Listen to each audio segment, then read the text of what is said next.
I'm gonna tell a little bit of myself because I feel really emotional right now. Um, when Tylee was speaking, I was really emotional.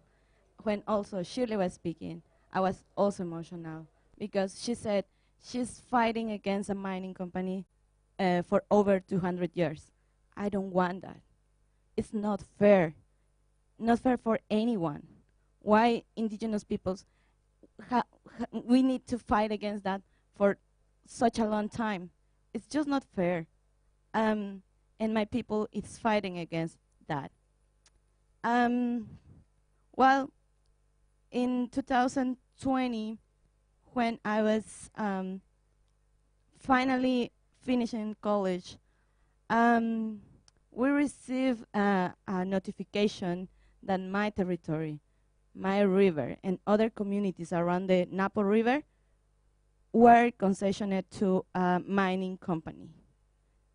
And it was very shocking because the state, the government, always forgot about us. Since 2021, 22, the Red Cross built a bridge to connect my community with the rest of the other communities in the city. So it was a recent history, right? And it was unfair that after 20 years they came to tell us that, oh no, you know what? Now we want your territory because we don't care about you. It was the message that we received, and it was very painful. I was outside the community because I told you that I was finishing college. It's almost the same story as Tylee. Our parents really think that education has to be one of our main rights because in that way we are the next step for us is to speak up for our people. And that's why I learned English. And that's why I almost forgot my native language. And it's sad because it happens to a lot of youth, a lot of children. And nobody is doing anything to change that reality. But now we are trying to go against that and proposing a lot of things. I can tell you a lot of things that we are doing right now in our territories. Actually, since we share territories with Alexis, we have this project called Runayacha that in English means knowledge of people. Because in the reality, we have the knowledge. Everyone has the knowledge, but indigenous people have this intrinsic connection with nature, with the rivers, with all the spirits even, and also between humans. But another thing that we are also doing, it's, as Nina said, we have this wonderful group of people.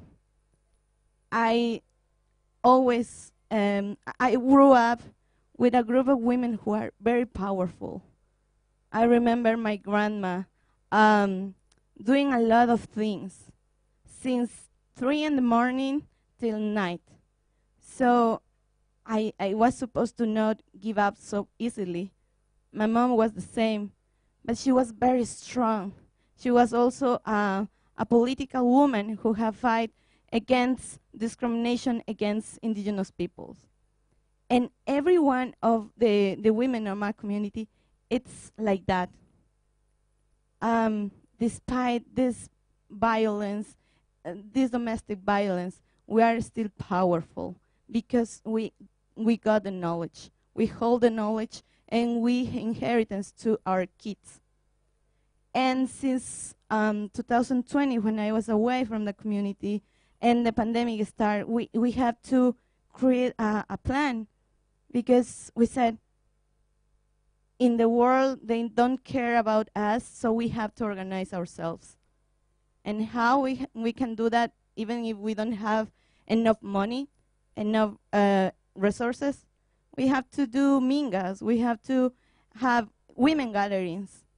And when we had that, husbands, uncles, fathers, and even our brothers were really mad at us, saying, you shouldn't supposed to do this because you have to be at home taking care of kids.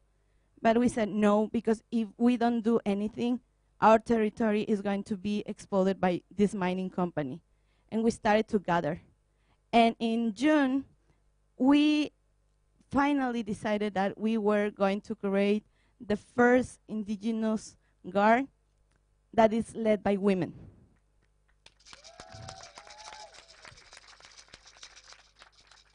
And we said, what animal, what being is gonna represent us? And we decided to go with Yuturi. Yuturi means this spear end, bullet end, that it's very strong. But this ant, it's not going to attack you if you don't attack it. So that's why we feel like them. Because we just reacted when the government started to bother our bodies, our territory. So now we are Yuturi Warmi. We started first with the group of artisans. We make necklaces like this. We do bracelets with seeds from the rainforest, and we started around like 14 women, and then the more women that we were going around, they tried to be with us to fight also against this mining company. And now we can say that we are over 35 women, and even old men are trying to be with us. When we have gatherings, our men are cooking for ourselves.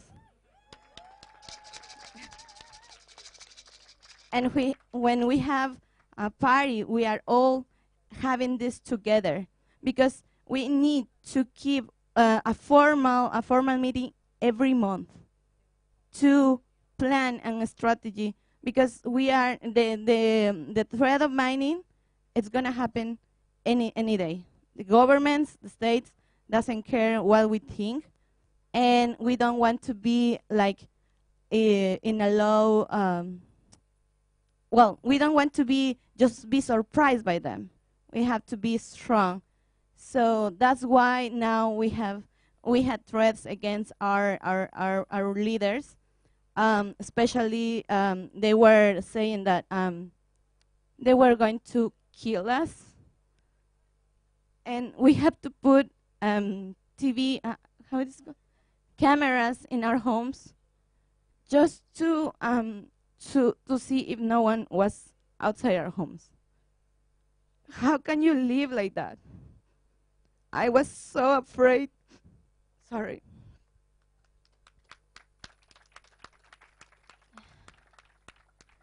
I was so afraid that my mom was going to be killed just because she was protecting our home. But at the end of the day, I said, Mom, you gave everything to me, and you have a wonderful life. If you die, your legacy is going to be with all of us.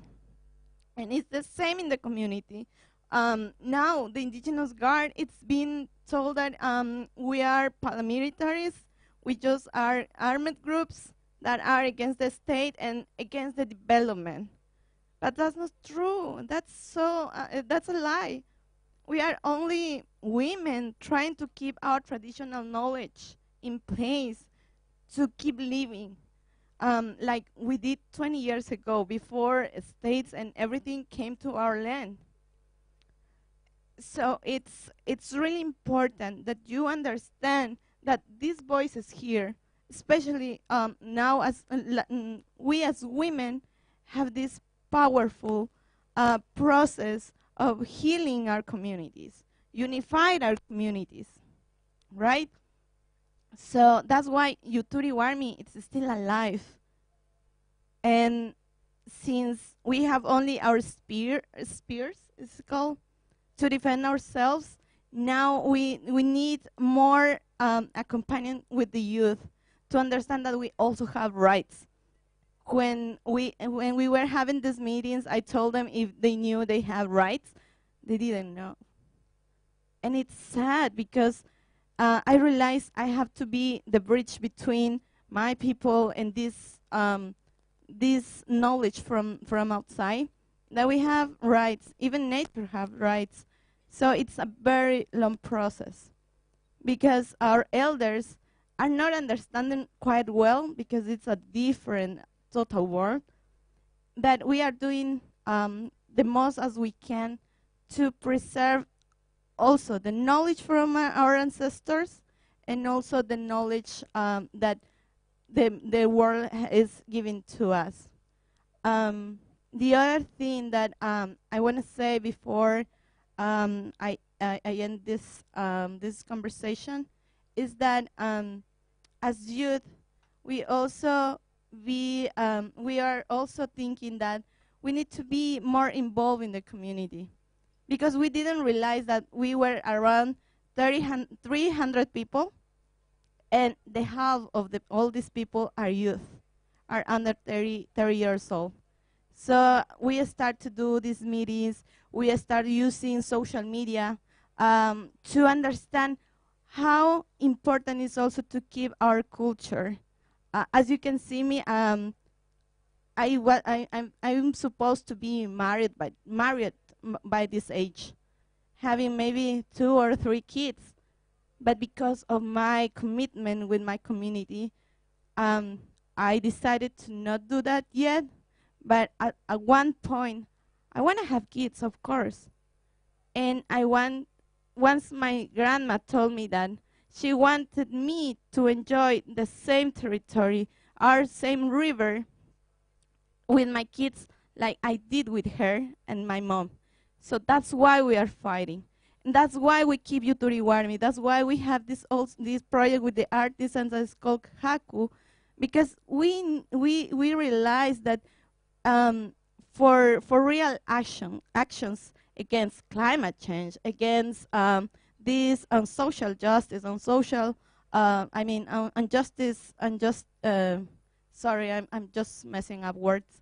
But all the initiatives to fight this structural system that is killing us, we have to be women-led, indigenous-led, and youth-led. Thank you.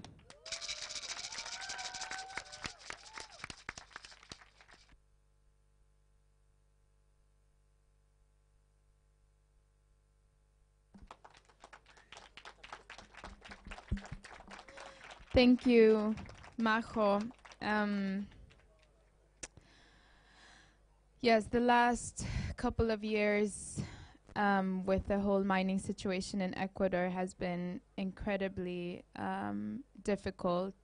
And Leo, you are from the same community as Majo, and you have also been subjected to threats like Alexis, that has also has his life threatened for protecting their homes and their rivers and their territories. Leo, you have been doing a lot of also international work around climate justice, around keeping fossil fuels in the ground. Can you share how you are building resilience in your community and beyond? Because we have also been articulating our work beyond our own communities. Please.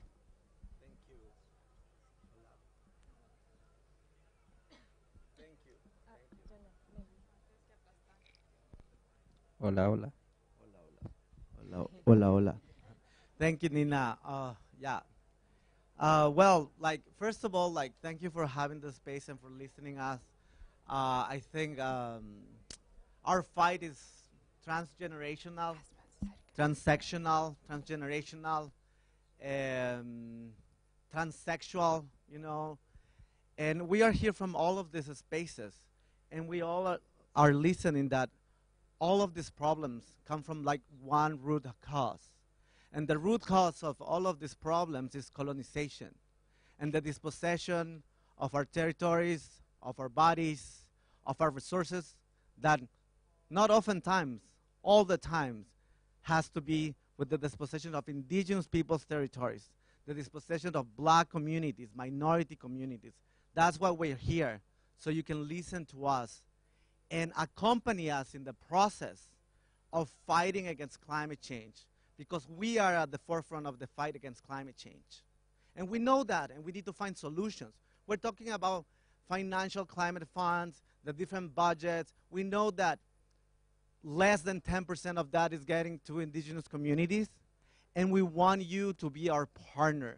We are here to invite you to invest in the people who are protecting and defending the life of the planet, defending the forests of the planet.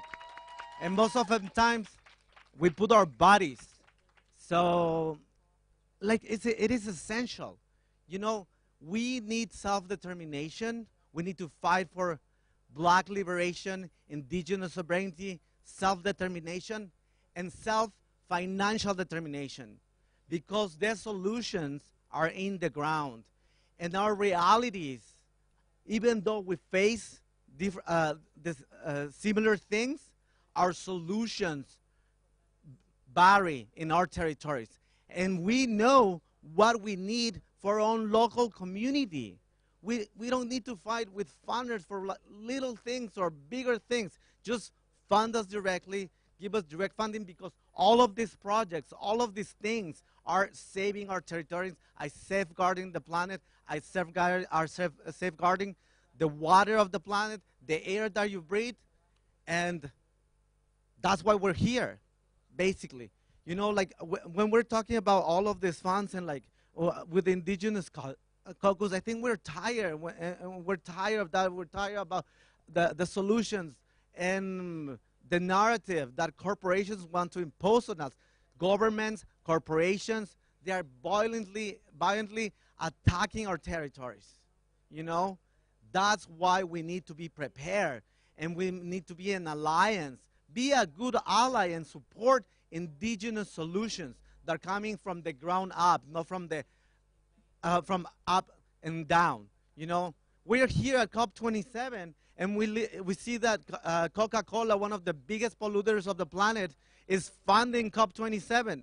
So now what are we expecting? We need definite solutions, concrete solutions, and commitments. Commitment to decarbonization, commitment to just transition, commitment to adaptation, commitment to indigenous power, to black liberation. We need to liberate our communities because, as I said before, colonization is the root cause of climate change. Without racial justice, there is no climate justice. There is no social justice. And in order to tackle climate change, we need to tackle economic inequality. We need to tackle racism. We need to tackle class. How are our communities are going to think about climate change if we don't have food on the table, if we don't have good education, access to health? So that's why I am inviting all of you to listen to us, to come to our communities, to not focus or direct your funds. Just listen to us and be our partners. Thank you, and be a good ally. Have a good night.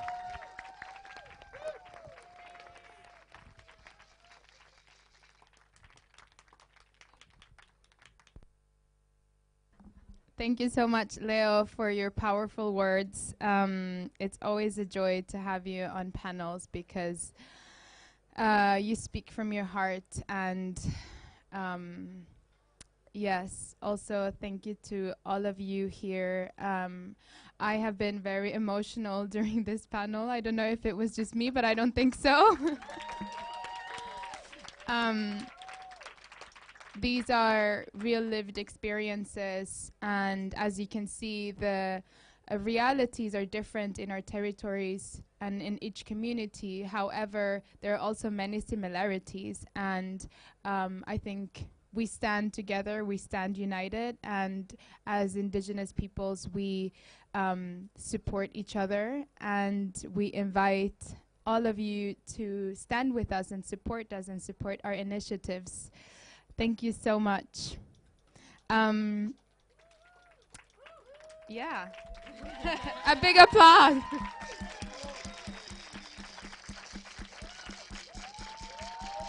Yay. Voy a cantar una canción, ¿ya? Ah, ya.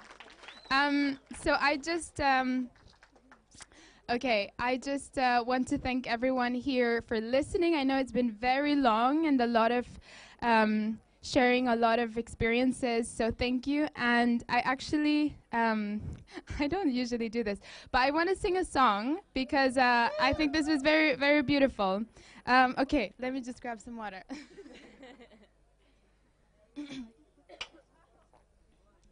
Okay. So this is a song that I learned from my grandmother. My grandmother is like, she has many, many songs, hundreds of songs in her head. And many of them are never sung in public because they're sacred.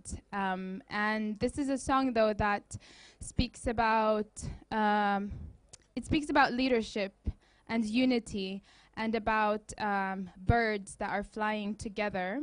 And I think that that symbolizes what we are doing. So I really want to share this with you. Okay. Charlie, Charlie, Charlie, Charlie. Chasa, chasa, chasa, chasam. Charlie supay warmiga Ali pishku muila tamim Hawa pishku muila tami Tanda chisha puri warmi maniam Charlie, Charlie, Charlie, Charlie. Chasa, chasa, chasa, chasam. Tweedity, tweedity, tweedity, tweed, tweed, tweed, tweed, tweedity. Quararay, quararay, quararay, qua, qua, qua, qua, quararay. Charlie, Charlie, Charlie, Charlie, chasa, chasa, chasa, chasam. Chai?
Hello, hello. So, thank you very much, Nina. I think my role is now only to do the housekeeping. So first of all, we have like a buffet ready to get some food because people are really hungry, and I heard the Yawanawa are especially hungry. So we need to eat first, and then I'm very, very happy that I will be able to announce Iskukua's music ceremony after we have eaten. Thank you very much.